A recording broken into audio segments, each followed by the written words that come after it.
ఓం శ్రీ గురుభ్యో నమ. గం గణాధిపతయే నమ. శ్రీ తులసి ఛానల్ నుండి నేను మాట్లాడుతున్నాను. ఈరోజు మనము ఏప్రిల్ 2026 మాస ఫలితాలలో అంతర్భాగంగా ఈ యొక్క ఏ రాశిలో ఏ గ్రహం ఉందో చూసుకున్నట్లయితే గురువు వచ్చేసి వక్రచారం చేసి మిథునంలో ఉన్నారు. కేతువు శుక్రుడు కలిసి ఇక్కడే మనకు ఈ యొక్క సింహరాశిలో సంచరిస్తున్నారు. రాహువు బుధుడు వచ్చేసి కుంభరాశిలో సంచరిస్తున్నారు. రవి కుజ శనులు వచ్చేసి మీనరాశిలో సంచరిస్తున్నారు. శుక్రుడు వచ్చేసి మేషరాశిలో సంచరిస్తున్నారు. ఓం శ్రీ గురుభ్యో నమ. గం గణాధిపతయే నమ.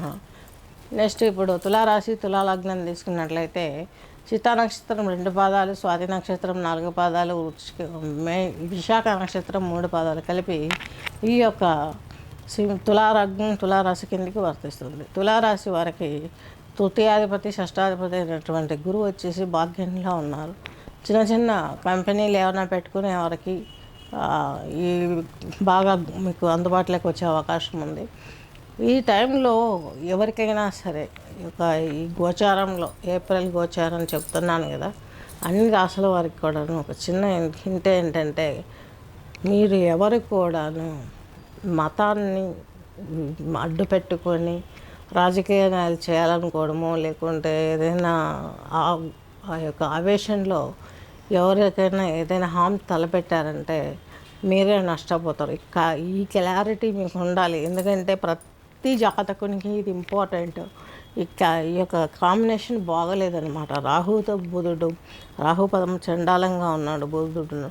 కాకపోతే మనకు ఉన్నటువంటి అదృష్టం ఏంటంటే దేవగురువు అయినటువంటి గురువు 9th హౌస్ వీక్షణ ద్వారా ఈ యొక్క రాహువుని తొక్కిపెట్టేస్తున్నారు. తద్మూలకంగా కొంచెం ఇబ్బందులు తగ్గుతాయేమో కానీ ఇంటర్నల్గా చేరవలసిన చోటికి చేరే అవకాశం స్పష్టంగా గోచరిస్తుంది ఈ యొక్క తులాలగ్నం తులారాశి వారికి.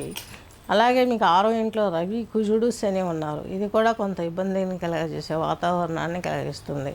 శని భగవంతుడు వచ్చేసి ఈ యొక్క చెప్పాను కదా ఇదివరకే 3, 6 అధిపతి మీకు ఈయన చక్కగా వచ్చి భాగ్యంలో ఉన్నాడు. తీర్థయాత్రలు ఇవన్నీ చేస్తారు అని చెప్పాను.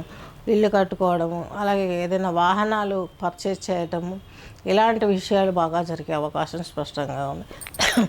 ఈ మీడియా రంగంలోకి తీసుకున్నట్లయితే అనేక చేంజెస్ జరుగుతాయి. అలాగే ఇంకా సినిమా హాల్స్ అనేటివి కనుమరుగయ్యే అవకాశం కనిపిస్తుంది. మ్యాటర్ అంతా పబ్లిక్లోకి వెళ్ళిపోతుంది. ఏది ఎట్లా ఎక్కడ చేసుకోవాలనేసి ప్రశాంతంగా ఎవరింట్లో వాళ్ళు సిస్టమ్ పెట్టుకొని మూవీలు చూసుకుంటున్నారు. చక్కగా ఉంది. ఈ బిజినెస్ ఇంకా ఉండే కొద్దీ చేదారిపోతుంది. మీకే స్పెసిఫిక్గా ఎందుకు ఈ విషయంగా చెప్తున్నానంటే మీకు 6వ ఇంట్లో రాహు ఉన్నాడు. అలాగే మీ రాశాధిపతి అయినటువంటి శుక్రుడు, అలాగే మీకు 8వ ఇంటధిపతి అయినటువంటి శుక్రుడు మీకు సప్తమంలో ఉండి తన స్థానాన్ని తను చూసుకుంటున్నాడు. అంటే మిమ్మల్ని మీరు ప్రొటెక్ట్ చేసుకోగల సామర్థ్యం మీకు లభిస్తుంది. తద్మూలకంగా చక్కగా మీరు ఆనందంగా కాలాన్ని గడుపుతారు. చక్కని వాహనాలు సమకూర్చుకోగలుగుతారు. సాఫ్ట్వేర్ రంగంలో ఉన్నవారికి చెప్పడం ఏంటంటే చిన్న విజ్ఞప్తి, కొంచెం మీరు మోటివేట్ అవ్వండి. ఇది ఇప్పట్లో తెగే సమస్య కాదు, అంతమయ్యే సమస్య. సాఫ్ట్వేర్ ఎంత ఫాస్ట్గా వచ్చిందో అంత ఫాస్ట్గా కొలాప్స్ అయిపోతుంది.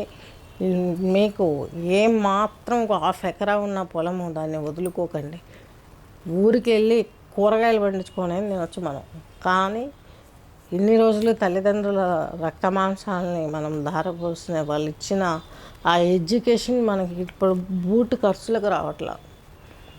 14 గంటలు వర్క్ చేస్తున్నారు. మీరే ఆలోచించండి. ప్రతి సాఫ్ట్వేర్ ఇంజనీర్ ఆలోచించండి. అక్కడి నుంచి వచ్చే ఈ టెక్నాలజీ కంటే అక్కడి నుంచి వచ్చే కల్చర్ మనల్ని చాలా డ్యామేజ్ చేస్తుంది. తులారాశి వాళ్ళు కొంచెం టెంప్ట్ అవుతారు. కళాత్మక హృదయాలు, కళాత్మకంగా ఉంటారు. ఆదర్శభావాలు, ఆవేశం ఇవన్నీ ఉంటాయి. కాబట్టి దీనికి విరుగుడుగా ఆలోచించుకోండి. అంతే, ఇంతకు మించిన ఇబ్బంది అయినటువంటిది మీకేం ఫేస్ చేసే అవకాశం కనిపించట్లేదు. స్వస్తి.